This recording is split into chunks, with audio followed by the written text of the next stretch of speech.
વડોદરા શહેરના ઝોન 3 સ્ક્વોડે 19 વર્ષનો ફરાર આરોપી ઝડપી પાડ્યો છે। વડોદરા શહેરના વાડી પોલીસ સ્ટેશનમાં નોંધાયેલ એક જૂના અને ગંભીર આર્થિક ગુનામાં ઝોન 3 સ્ક્વોડ મહત્વપૂર્ણ કાર્યવાહી હાથ ધરી છે। બાતમીના આધારે ટીમે છેલ્લા 19 વર્ષથી ફરાર ચાલી રહેલા આરોપી અતુલ રસિકલાલ પન્નાને સેલવાસ ખાતેથી ઝડપી પાડ્યો છે। આરોપી સામે સહકારી બેંક સાથે વિશ્વાસઘાત કરી આશરે 1.63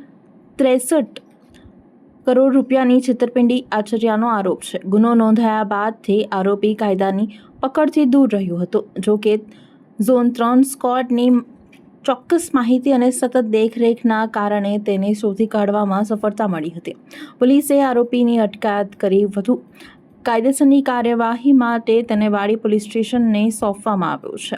હવે વાડી પોલીસ સ્ટેશન દ્વારા આરોપીની પૂછતાછ કરી સમગ્ર મામલે તપાસ કરવામાં આવશે। ત્યારે નાસ્તા ફરતા આરોપીને પકડવા માટે ઝોન 3 માં એલસીબી સાથે અને દરેક પોલીસ સ્ટેશનમાંથી અમુક માણસો બોલાવીને નાસ્તા ફરતા સ્ક્વોડ બનાવવામાં આવ્યો હતો અને તેમની પાસે જે માહિતી મળી હતી તેના આધારે 2007માં એટલે કે આજથી 19 વર્ષ પહેલા એક 406/420નો ગુનો દાખલ કરવામાં આવ્યો હતો, જેમાં 1,60,00,000ની ચીટિંગનો ગુનો હતો।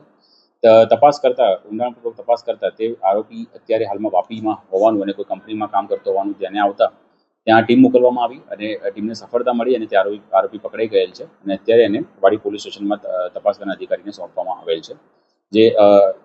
જે આરોપી છે તેનું નામ અતુલ તન્ના કરીને એમનું નામ છે અને તેઓની કંપની કઈ બોમ્બે અને વાપીમાં એમની કોઈ ફેક્ટરી પણ હોવાનું સામે આવ્યું છે।